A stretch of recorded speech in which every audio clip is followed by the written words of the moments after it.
High guys, welcome back to my channel Mansi's passion. আশা করছি তোমরা সবাই ভালো আছো, সুস্থ আছো। আমিও ভালো আছি, কিন্তু কয়েকদিন না একদমই ভিডিও করতেও ইচ্ছে করছিল না, আর পড়তেও ইচ্ছে করছিল না। খুব মানে বলে না ডিপ্রেশনে ভুগছি সেরকম। আজকে ভাবলাম যে তোমাদের সাথে আমার মনের কথাটা শেয়ার করি, তাহলে হয়তো অনেকটা আর কি কম হতে পারে কষ্টটা। তো যাদের আমার ভিডিও দেখতে খুব ভালো লাগে তারা লাইক করে দিও, সাবস্ক্রাইব করে পাশে থেকো। আজকে কিছু কথা আমি তোমাদের সাথে শেয়ার করব। মানে যারা ধরো 30+ হয়ে গেছো বয়স, আমার তো বিভিন্ন রকম কমেন্ট আসে। আমাকে অনেক অনেক কিছু আর কি কমেন্টে শুনতে হয়, অনেক বাজে কথাও শুনতে হয়। যে কোনোদিন পাস করতে পারবে না, বা এসব নাটক, অনেক কিছু শুনতে হয়। তো কমেন্ট দেখেও অনেক সময় না ডিপ্রেশন লাগে বা মন খারাপ লাগে। তাছাড়া আমি আরো কিছু কথা তোমাদের সাথে শেয়ার করি, যে এমন সিচুয়েশনের মধ্যে ধরো মানে মেয়েদের কথা বলছি। তাদের তো একটা বয়সের পরে ধরো ওদের বিয়ে টিয়ে হয়ে গেল, তারপরে সংসারের চাপ, তারপরে তো মানে যাদের বাচ্চা কাচ্চা হয়েছে তারা আরো বেশি চাপ। তো মানে এগুলোকে সামলে পড়াশোনা করা, বা যারা এই পিরিয়ডের মধ্যে দিয়ে যাচ্ছে তাদের কষ্টের কথা বোঝাটা কিন্তু সত্যি খুব মানে কষ্ট। এই জিনিসগুলো কেউ বোঝে না যে কতটা কষ্ট। লোকে একটা কমেন্ট করতে দুবার ভাবে না, খারাপ কমেন্ট করতে, তো করে দেয় আর কি। কিন্তু এই সিচুয়েশন মানে এখন আমি যে শ্বশুরবাড়িতে আছি সেখানে আর কি অনেকে আমাকে ধরেছে টিউশন পড়ানোর জন্য। যে আমি যেহেতু আগে টিউশন পড়াতাম বিয়ের আগে, তো সেই জন্য অনেকেই আমাকে ধরেছে টিউশন পড়াও, আমার বাচ্চাকে পড়াও, এই করাও। কিন্তু আমার বাবার বাড়ির ওখানে টিউশন আর এখানে টিউশন অনেক পার্থক্য। অনেক পার্থক্য বলতে, তুমি ওখানে একটা বাচ্চাকে 1.5 ঘন্টা সময় দাও, তোমার পারিশ্রমিক তুমি ঠিক পেয়ে যাবে। মানে তুমি যা চাইবে, 2,000 2,500 যা টাকা চাইবে তাই পেয়ে যাবে তোমার। মানে মনে হবে যে হ্যাঁ, আমার হাত খরচও চলছে আর আমার পড়াশোনাও চলছে। আর এখানে মানুষ 500 টাকা দিতে গেলেও মানে দুবেলা পড়াতে হবে এইরকম। তো আমি চিন্তা ভাবনা করছি কি করব, মাথায় কিছু আসছে না। একবার ভাবছি যে টিউশনটা টিউশন পড়ালে আরো অভিজ্ঞতা বাড়ে। যেহেতু 9 10 11 12 পড়াতে পড়াতে সবই মানে স্টুডেন্ট আসবে আর কি, সবাই আমাকে যেহেতু ধরছে। তো সেই ভেবে যে তোমরাই আমাকে বলো কি করব, কারণ টিউশন একবার ধরা মানে তো ছেড়ে দেওয়া সম্ভব না, তাদের পুরো দায়িত্ব নিতে হবে। তাদের মানে যেহেতু নতুন সেশন শুরু হচ্ছে, যেহেতু সবার পরীক্ষা শেষ হয়ে গেছে, এবার সবাই ধরেছে পড়াও পড়াও। তো কি করব নিজের মাথার মধ্যে আসে না। তোমরা একটা খেয়াল করে দেখো যে আমার নিজে পড়াশোনা থাকে, তারপরে সংসারে তো দেখেইছো কাজ বাজ, তো এগুলো সবকিছু করে তারপরে টিউশন পড়ানো, মানে তারপরে কি আমার নিজের পড়াটা আর হবে? আমি সেটাই ভাবছি যে নিজে কি আর এরকম প্রিপারেশন নিতে পারবো। তোমরাই কমেন্ট করে জানিও, তোমাদের উপর পুরোটা ছেড়ে দিচ্ছি। তোমরা যেটা বলবে আমি সেটা করব।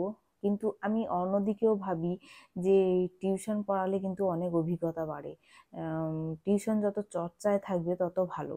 কিন্তু এদিকে মানে আমি ভাবছিলাম যে আর আহ, মানে আর 1 2 বছর ভালো করে প্রিপারেশন নিই, তারপর দেখা যাক। যদি একদমই না পাই, আমি এই লাইন একদমই ছেড়ে দেবো, পড়াশোনা আর করবোই না।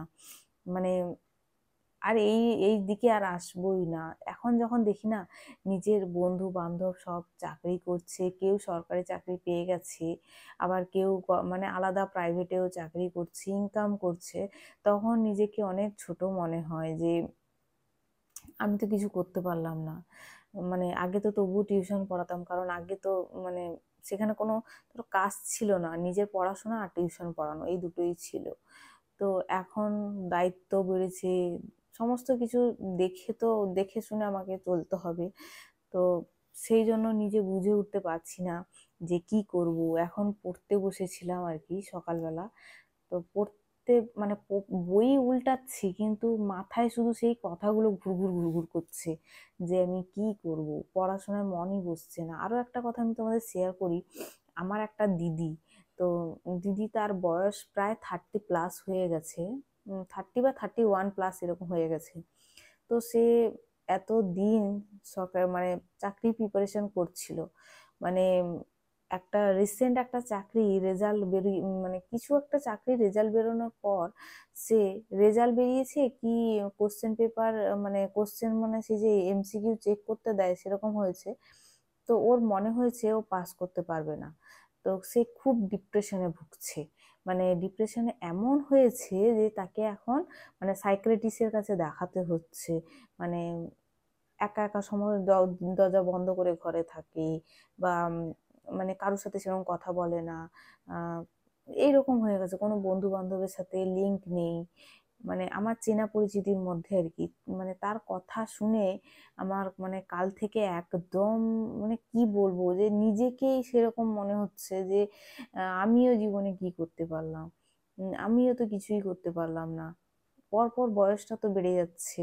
সত্যি আমি নিজে থেকেই ঠিক করেছি, আর 1 বছর দেখবো, যদি না হয় আমি পুরোপুরি এই লাইনটা থেকে বেরিয়ে যাব। মানে এরকম নিজের মনে মনে ঠিক করছি আর কি। দেখো, মানুষের জীবনে কত রকমের সমস্যা থাকে, নিজের পার্সোনাল অনেক সমস্যা থাকে। তারপরে দেখো, উম মানে ঘরেরও সমস্যা থাকে, সবকিছু তো শেয়ার করা সম্ভব হয় না। এত সমস্যা মানে থাকা সত্ত্বেও নিজেকে এগিয়ে নিয়ে যাচ্ছি, নিজেকে এত মানে মোটিভেট করার চেষ্টা করছি, কিন্তু তবুও যেন মাঝে মাঝে মানে এত মন খারাপ হয়, এত ডিপ্রেশন লাগে, মনে হয় কি করব, পাস করতে পারবো তো আদৌ? তো যাই হোক, তোমরা আমার কথায় এত ভেঙে পড়ো না। যতই আমি করি, পরে আবার নিজে থেকেই ভাবি যে আমার যে ভুলগুলো হচ্ছে আমি সেই ভুলগুলোকে একদম ঠিক করে তারপরে আর কি আমি উম, এগিয়ে যাব আর কি। ভুলগুলোকে সবসময় শুধরাতেই হবে। ভুল শুধরে তারপর আমি হচ্ছে গিয়ে এগিয়ে যাব। যাই হোক না কেন আমাকে এগোতেই হবে। এত ভাবলে চলবে না, যা আছে লাইফে হবে। আমার আর একটা জিনিস কি জানো তো, আমার কপালটা এতটাই খারাপ যে আমার কোনো জিনিস সহজে হয় না। মানে যে কোনো সোজা কাজ সবার যেটা হয়ে যাবে, আমাকে 2 বা 3 বার সেটাকে নিয়ে হাঁটতে হবে, তারপরে যদি হয়। মানে এইরকমই ভাগ্য নিয়ে আমি জন্মেছি, জানি না আমার ভাগ্যে কোনো ভালো জিনিস কখনোই হয় না, এরকম আর কি। তো মানে অনেক দিনের ধরো ইচ্ছা ছিল একটা চাকরি করব বা কিন্তু সেই জিনিসটাই মনে হচ্ছে কপালে নেই। বা আমি দেখো অনেক আমার শ্বশুরবাড়ি এখানে মানে অনেক দূরে দূরে আর কি স্কুল, আমি সেগুলোতে ভাবছিলাম একবার অ্যাপ্লাই করব কিনা স্কুলগুলোতে। তো তোমরাই কমেন্ট করে জানিও যে স্কুলগুলোতে অ্যাপ্লাই করব কিনা, কারণ দেখো বেশিরভাগ এখন প্রাইভেট স্কুল, তো সেখানে চাকরি করা মানে একটা চাপ, মানে টাইমে ঢোকা, টাইমে বেরোনো, তারপর মানে অনেক কিছু কাজ থাকে স্কুলে, যেটা জানো আর কি। তো ভাবছিলাম যে স্কুলে সিভি জমা দেব, মানে সেটাও ভাবছি যে কি করব, প্রতিদিন যাওয়া আসা একটা আছে। তারপরে নিজের পড়াশোনা আমি কি করব, নিজেই ফ্রাস্ট্রেশনে ভুগি। তো তো এই জন্য তোমাদের সাথে শেয়ার করলাম আজকে। মানে যে কি করব, অনিশ্চয়তার মধ্যে মানে দিন কাটছে আর কি। কি করব, নিজের লাইফের কোনো সিকিউরিটি নেই, এরকম মনে হচ্ছে। নিজে যেটা স্বপ্ন দেখেছিলাম সেটা মনে হচ্ছে আর পূরণ হবে না, এরকমই ভাবছি। কিন্তু যাই হোক, জয় তো করতেই হবে। তো যেহেতু এখন আর কি রেলের এক্সামের জন্য প্রিপারেশন নিচ্ছি, তো সেজন্য আর কি খুব মন দিয়েই পড়ছি। আর তোমরা অনেকে জানিও যে এসএসসি হতে পারে, অনেকে কমেন্ট করছো যে এসএসসিটা হবে। তো সেই জন্য ভাবছি যদি এসএসসিটা হয় তাহলে তার জন্য পড়াশোনা করতে হবে। অনেকে বলছে 2025 সালে এসএসসি হতে পারে। তো দেখা যাক কি হয়। আমি ভাবছি যে রেলের সাথে সাথে এসএসসিরও প্রিপারেশন নেবো কিনা, তোমরা জানিও কিন্তু। যদি এসএসসি হয়, তোমাদের যদি তোমাদের কাছে কোনো গুড নিউজ থাকে যে এসএসসি হবে, এসএলএসটি হবে, তো সেগুলো যদি হয় তাহলে আমাকে একটু জানিও। আমার সেরকম কোনো সোর্স নেই যে খবর পাবো বা কিছু, তোমাদের কমেন্টেই আমি জানতে পারি যে হ্যাঁ হবে। অনেকে বলছিল যে এই বিহারের এসএসসি দিতে পারো, তো আমি তোমার কথাটা মনে রেখেছি। অবশ্যই আমি চেষ্টা করব বিহারে এসএসসির কথাটা আমি জানার চেষ্টা করব, কিভাবে দেওয়া সম্ভব সবকিছু আমি চেষ্টা করছি। আর আমি ভাবছি যেহেতু আমার সাবজেক্ট ছিল জিওগ্রাফি, সেই জন্য আমি একটু এসএলএসটির দিকেও পড়াশোনাটা করব। আমি আগে শুধু এসএলএসটি পড়তাম, মাঝখানে খুব বন্ধ করে দিয়ে আবার কম্পিটিটিভ লাইনে ঢুকে গেছি। মানে বলছি না, লাইফ ইজ মানে নট সিকিওর, এরকম হয়ে গেছে আর কি। মানে আমি কোন দিকে যাব, কোনটা করব, কিছু খুঁজে পাচ্ছি না। না টিউশন পড়াবো, নাকি স্কুলের জবের জন্য অ্যাপ্লাই করব, নাকি নিজে 1 বছর কন্টিনিউয়াস প্রিপারেশন নেব, কিছুই বুঝতে পারছি না। তোমরা কমেন্ট করে জানিও যে কি করব। খুব ডিপ্রেসড লাগছে নিজেকে। মানে পড়ার তো মানে আমি এইটা মনে করি, যখন মোটিভেশন থাকবে না না তখন পড়া উচিত নয়, একটুও মনে রাখতে পারবে না।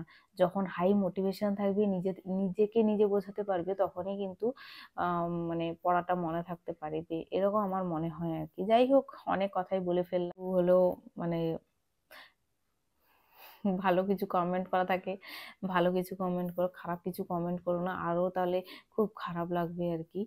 তোমরা অনেকে অনেক ভালো ভালো সাজেশনও দাও, আমার না খুবই ভালো লাগে। তো মানে এক একজন আছে অনেক বইয়ের নাম বলে, কোথায় কোন স্যারের কাছে করলে খুব ভালো লাগবে। আমি চেষ্টা করছি সবকিছু মানে মেনটেন করতে পারছি না নিজে থেকে আর কি, একা একা যেহেতু সবকিছুই, তো একা হাতে সবকিছু করে উঠতে পারছি না। চেষ্টা করব, যেহেতু আমার TWS এ মানে করা আছে, ওই রেকর্ডিং ক্লাসগুলো আমাকে করতেই হয়, মানে ওটা বাদ দিয়ে ওটা করার পরে আমি অন্য কিছু করতে পারি। তো এরকম একটা বাধার মধ্যে আর কি আছি। যারা সাকসেসফুল হয়ে যায় সবাই কিন্তু তাদের গল্প শুনতে চায়, যারা ধরো আমাদের মতো মানে আনসাকসেসফুল এখনো, তো তাদের গল্প কেউ শুনতে চায় না, বা তাদেরকে সবাই ছোট বলেই মনে করে। তো যাই হোক, এইভাবেই চলছে, কিন্তু আমি তোমাদেরকে মোটিভেশন দিয়ে যাব। আমি তোমাদেরকে কথা দিচ্ছি যে পড়াশোনা আমি যেটা করব তোমাদেরকেও মানে সেটা করার জন্য উৎসাহিত করব অনেক অনেক। চেষ্টা করব যাতে নিজেকে যদি আমি মোটিভেট করতে পারি, তাহলে আমি তোমাদেরকেও মোটিভেট করতে পারবো, এইটুকুনি আমার মধ্যে মানে আছে আর কি। তো সেই অনুযায়ী চলে যাচ্ছি। আমি এত মোটিভেশন আগেও বলেছি আমার বাবার কাছ থেকে পাই। আমার বাবা মা সত্যি অনেক জীবনে কষ্ট করে আমাকে বড় করেছে, আমিও ছোটবেলা থেকে অনেক স্ট্রাগল করেছি পড়াশোনার জন্য। এই জন্য আমি পড়াশোনাটাকে একদমই ছাড়তে পারি না, চাইলে তো অন্য কাজ করতেই পারতাম প্রাইভেটে, মানে অনেকেই অনেক বলেছিল, কিন্তু যেহেতু আমি এই জিনিসটাকে ভালোবাসি আমি কোনোদিন এটাকে ছাড়তে পারিনি। মানে ছোটবেলা থেকে একটা ভালো লাগার জায়গা থাকে না, আর আমার তো এমনি মন খারাপ হোক আর যাই হোক, বই পড়লে সব মন খারাপই ভালো হয়ে যায়, এরকম মনে হয়। তো যাই হোক, অনেক বকবক করে নিলাম আজকের মতো। টাটা। আবার পরের দিন একটা ভালো পড়ার ব্লগ নিয়ে আসছি, তোমরা শুধু ওয়েট করে থাকো। টাটা।